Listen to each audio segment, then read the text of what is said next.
Hey, boys and girls. So I realized I didn't get on to chapter 5 yet. So Hobbs and I are here today, and we're going to go ahead and do chapters 5. It's kind of a good, rainy, cool day today, so it's a great day to do a little reading. So let me just tilt this a little farther. There, that way you can see everything. Okay, so chapter 5 is called A Party at the Quimbys. So our last chapter, we found Ramona, who had gotten into all of those apples. Do you remember? She went down to the basement and she took a bite out of every apple and threw them on the ground. And so Mrs. Quimby had to make a lot of applesauce. And Ramona learned an important lesson about that, didn't she? She got into more mischief. So, all right, let's see what happens with a party at the Quimbys. Okay. Saturday morning turned out to be cold and rainy. Beezus wiped the breakfast dishes for her mom and listened to Ramona, who was riding her tricycle around the house singing copycat, cappycat, copycat, cappycat over and over at the top of her voice because she liked the sound of the words. Beezus and her mother finished the dishes and went into the bedroom to put clean sheets on the beds. Copycat, cappycat, copycat, cappycat. Ramona, why don't you sing something else? Her mother asked. We've been listening to that for a long time. Okay, she said. I'm going to have a party, she sang. I'm going to have a party. Thank you, Ramona, that's better. Mother held one end of a pillow under her chin while she slipped the other end into a fresh pillowcase. You know, that reminds me, she said to Beezus. What would you like to do to celebrate your birthday next week? Beezus thought for a minute. Well, I'd like to have Aunt Beatrice over for dinner. She hasn't been here for such a long time. I'd like to have a birthday cake with pink frosting. Beezus smoothed a fresh sheet over the bed. She almost enjoyed helping Mom when they could talk without Ramona interrupting all the time. The rain was beating on the windows, and Ramona's happy sing-song made the day seem cozy and peaceful. All right, that's exactly what we'll do. She seemed pleased with Beezus' suggestions. It's a long time since we've seen Aunt Beatrice, but of course, teachers always have a lot to do when school starts. Beezus noticed that Mother gave a little sigh as she smoothed her side. She'll probably have more time now that the semester has started, and it really isn't long before Thanksgiving and Christmas. We'll see a lot of her then. Huh, thought Beezus. My mom misses her sister. I believe she misses her as much as I do, even though she probably never says so. Leaving Beezus with new and surprising thoughts that grown-ups sometimes missed each other, Mother gathered up the sheets and pillowcases that had been removed from the beds and carried them to the basement. While she was downstairs, the telephone rang. Answer that, will you, Beezus? Her mother called. When Beezus picked up the telephone, a hurried voice said, This is Mrs. Kemp. Do you mind if I leave Willa Jean when I bring Howie this afternoon? Just a minute, I'll ask, Beezus called down. Why, no, I guess not, said Mother. Mother says it's all right. Thank you, said Mrs. Kemp. Now I'll have a chance to do some shopping. Well, thought Beezus, when she had hung up, things won't be quiet around here much longer. Howie, who was in Ramona's class at nursery school, was the noisiest little boy she knew, and he and Ramona often quarreled, which means fight. Willa Jean was at the awkward age, too big to be a baby, but not quite big enough to be out of diapers. You know, said Mother when she came up from the basement, I don't remember telling Mrs. Kemp that Howie could come over this afternoon, but maybe I did. I've had so much on my mind lately, trying to get the nursery school garage sale organized. After an early lunch, Mother decided there would be enough time to wash everybody's hair before Howie and Willa Jean arrived. She put on an old dress because Ramona always squirmed and got soap all over. Then she stood Ramona on a chair and made her lean over the kitchen sink and went to work. Ramona always howled when her hair was washed. Her mom finished. She rubbed Ramona's hair with a towel and turned up the furnace so the house would be extra warm, gave her 2 graham crackers, and had her sit at the table. Beezus stepped on the stool and bent over the sink for her turn. When she was done, she said, Would you mind getting out the vacuum cleaner and picking up those crumbs that Ramona spilled? Beezus didn't mind. She liked running the vacuum if her mother didn't make a regular chore of it. I'm going to have a party, sang Ramona above the roar. Here comes my party, she chanted. Beezus glanced out the window and quickly switched off the vacuum. 4 small children were coming up the front walk through the rain. A car stopped in front of the house, and 3 more children climbed out. 2 more were splashing across the street. "Mother!" cried Beezus. "Come here, quick! Ramona was not pretending!" Mother appeared in the living room just as the doorbell rang. On one side of her hair, hold on, please. There we go. On one side of her hair I'm sorry, boys and girls, I keep reading that wrong. One side of her hair was up in pin curls. The other side hung wet in a dripping towel. "Oh my goodness!" she exclaimed when she finally understood the situation. "That explains Mrs. Kemp's phone call. Ramona, how could you?" "I wanted to have a party," she said, "so I invited everybody yesterday." Oh no, so Ramona has invited all of her friends over, and her mother didn't know. The doorbell rang again, this time long and hard. There was the sound of many rubber boots jumping up and down on the porch. "Mother," said Beezus, "we just can't have a party with wet hair." "What else can we do?" said her mother, who sounded very desperate. "They're here, and we can't very well send them home. Their mothers have probably planned to shop or something while we look after them." Ramona struggled with the doorknob and managed to open the heavy front door. Mrs. Kemp stopped her car in front of the Quimbys, and Howie and Willa Jean hopped out. "I'll pick them up at 4, she called. "I'm so glad to have a chance to go out and do some shopping." Mother smiled weakly, looked at all the children on the porch. "Where do you suppose she found them all?" said Beezus. "I don't even know some of them." "All right, children," Mother spoke firmly. "Leave your wet boots and raincoats on the porch." "I've got a party," sang Ramona happily. Beezus, who had plenty of experience with Ramona and her boots, knew where she was needed. She started pulling off boots and unbuttoning raincoats. "What on earth are we going to do with them on a day like this?" whispered Mother. Beezus grabbed a muddy boot. "Hold still," she said to the owner. "They're going to expect refreshments." "I know," sighed Mother. "You'll have to put on your coat and run down to the market." "Oh no, but you can't go out with your hair wet." "I'll have to see what I can find in the kitchen." Beezus and her mother herded the wiggling, squealing crowd into the front bedroom and went to work removing sweaters and jackets and caps and mittens. In between, Beezus pulled 3 children out of the closet, got one out from under the bed, and snatched her mother's bottle of best perfume from another. "Okay, everybody out of here," Beezus ordered. "We'll go in the living room and we'll do something. Ramona, bring some of your toys out of your room." "Bingo bongo bye," shouted Howie. "Bingo bongo bye." The others joined in with great delight. It was such a fun thing to yell. They were screaming at the top of their lungs as they scampered into the living room. Howie grabbed the vacuum cleaner, turned on the switch, and charged across the room. "I'm going to suck all of you up," he shouted. "I'm going to suck up everybody in the vacuum cleaner." "Bingo bongo bye," shouted the others over the roar of the vacuum.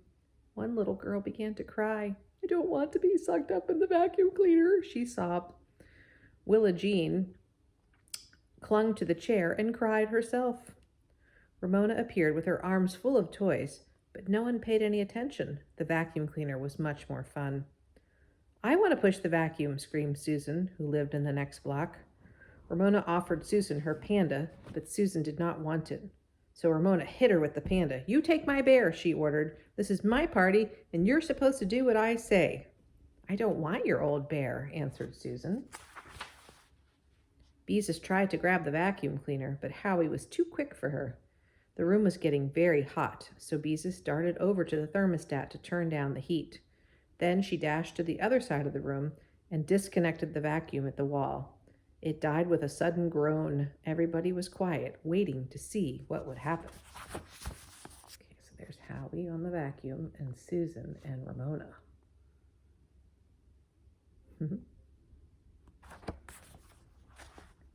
"Hey," said Howie, "you can't do that."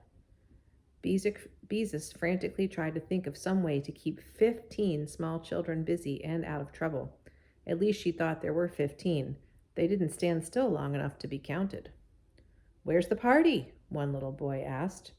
Ramona appeared with more toys, which she dumped on the floor. This time she brought a drum. Howie quickly lost interest in the vacuum and grabbed the drum. Beezus seized the vacuum cleaner, and put it in the hall closet. Howie began to beat the drum. "I'm leading a parade," he said. "You are not," said Ramona. "This is my party." Susan snatched a pink horn and said, "I'm in the parade too." "I want to be in the parade. I want to be in the parade," all the others shouted. That was it, thought Beezus. They could play parade. Beezus ran to the bedroom and found a whistle and a couple of horns left over from a Halloween party. What else could be in a parade? Oh, flags, she thought. Beezus thought fast and gathered up 2 yardsticks and several rulers. Then she ran to the front bedroom and snatched some of her father's handkerchiefs from a drawer. She had to move fast before the children grew tired of the idea. "I want to be in the parade," screamed the children. "Mother, help me," cried Beezus. Somehow Beezus and her mother got father's handkerchiefs tied to the sticks and gave them to the kids who didn't have things that made noise. Howie banged the drum.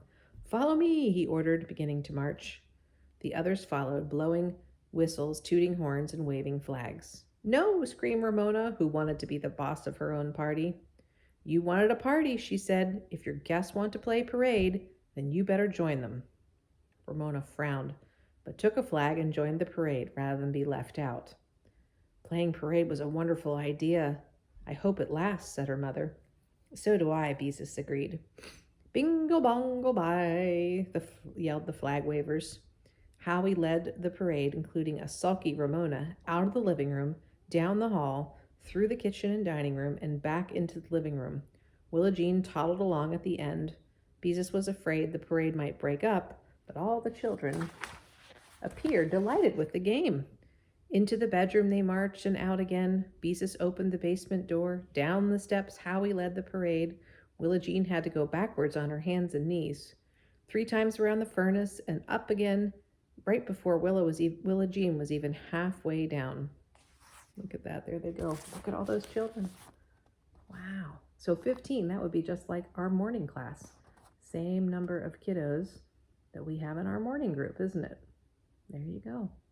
So which one do you think you would be? Which parade person? Would you want to be the person in the front? Would you want a flag or a drum or a noisemaker? That would be fun. What do you think, Hobbs? Beezus opened the door to the attic. Up the steps they marched. Stamp, stamp, stamp went the feet overhead. Beezus remembered something Ramona had enjoyed when she was still in diapers, so she lugged Willa Jean up the basement steps, sat her in the kitchen floor, and gave her the egg beater. "There, just don't step on her," she said to Mother. "Thank goodness," said Mother. "They'll play parade long enough for us to fix them something to eat." "What will we give them?" Beezus asked. Her mom laughed. "This is a wonderful chance to get rid of all of that applesauce. Let's hurry and get it ready before their game is done. Get the colored napkins and, what are we going to do for chairs?" "They can sit on the floor," said Beezus, looking through the cupboard. "I guess they'll have to. If we put a couple of sheets down for them to sit on, maybe they won't get applesauce on the rug." The parade tramped down the attic stairs and through the kitchen. "But Mother," said Beezus, "the only napkins I can find are Valentine's Day and Halloween." "Well, those'll have to do," she said.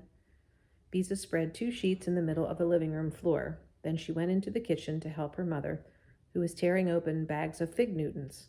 "It's a good thing I bought these on sale last week." "Are we going to give them lemonade?" "Not on my living room rug," her mother said. "Applesauce and fig Newtons are bad enough.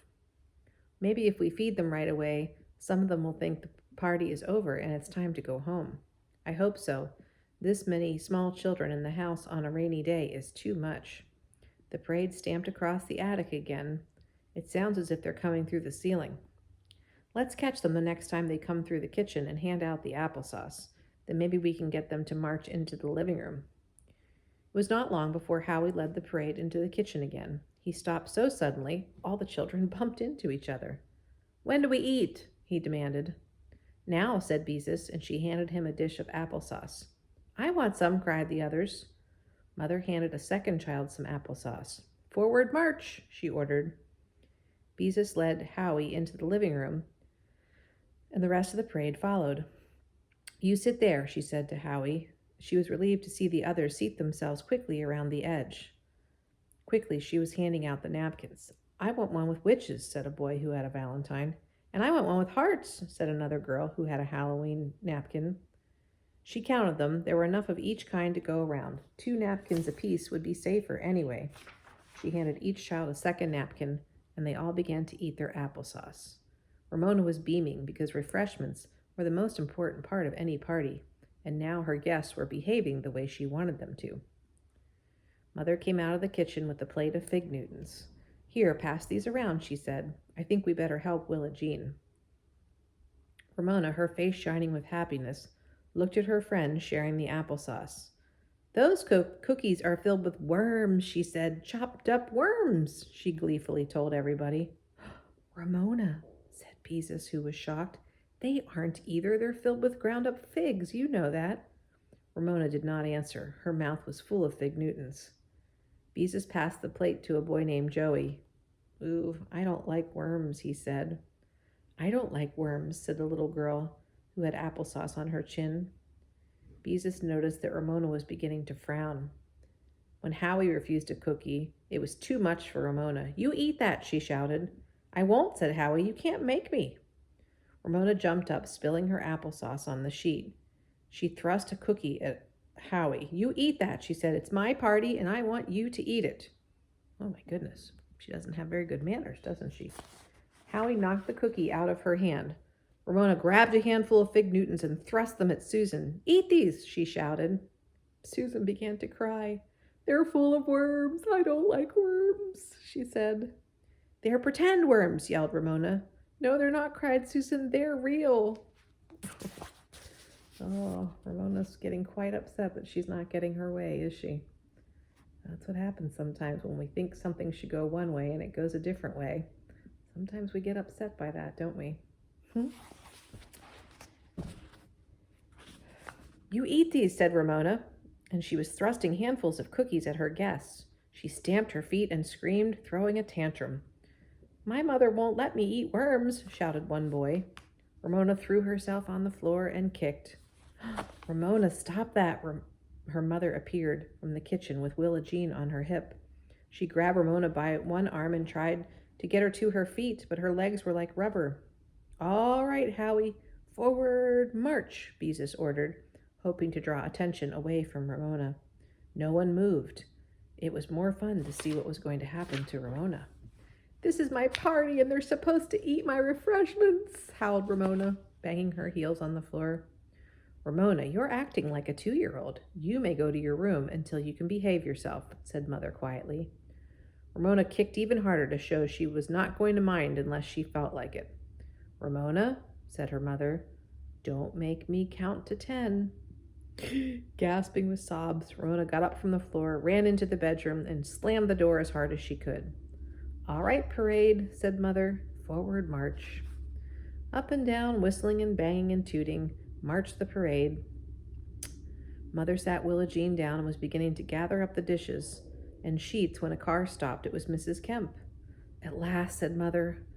I've come for Howie and Willa Jean. Soon several other cars had stopped. The parade marched in the living room. I don't want to go home, said Howie. Well, the party must have been a success, said Mrs. Kemp. It certainly was. Mother tried to push the uncurled side of her hair behind her ear.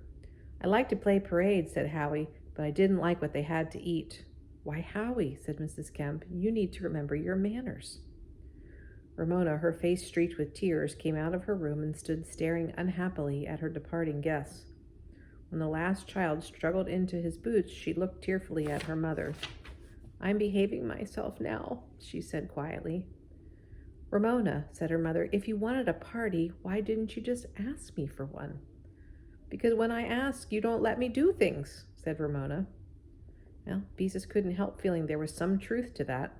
She had often felt that way herself, especially when she was younger. Mother, did I do things like Ramona when I was 4? Sometimes, said her mother, but you were very different. You were just quieter, for one thing. Of course, there are some things that all 4-year-olds do, her mother said, but even sisters are usually different, just the way your Aunt Beatrice and I were different when we were girls. I was a bookworm and went to the library 2 or 3 times a week. She was the best hopscotch player and the fastest rope jumper in the neighborhood. and she was better at jacks than anybody in the whole school. This surprised Beezus. She'd never really thought about her mom and her aunt as kids and what they might do. She loved them both, though, and was glad they were different. Did I have tantrums too? Beezus asked. Once in a while, said Mother. You always dreaded when I had to cut your fingernails because you used to kick and scream. Beezus could not help feeling a little silly. Imagine having a tantrum over a little thing like having your fingernails cut. Ramona then spoke up and said, I don't cry when you cut my fingernails. Yes, but you scream when you have your hair washed, Beezus said. Ramona, said Mother, you were not behaving this afternoon. What are we going to do with you? Ramona stopped sniffling and looked interested. Lock me in the closet for 1,000,000 years, she said cheerfully. Mother and Beezus exchanged glances. How quickly Ramona recovered. Make me sleep outside in the rain? Obviously, Ramona was enjoying herself. Not let me eat anything but carrots? Mother laughed and looked at Beezus. I'm afraid all we can do is wait for her to grow up a little, she said.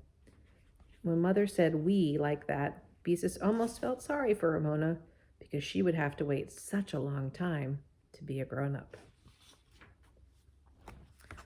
Okay, and then chapter 6, our last chapter in our book, is called Beezus's Birthday. So stay tuned for that tomorrow for our last chapter. All right, say goodbye, Hobbs. Thanks for joining us today, boys and girls, and we'll see you for chapter 6.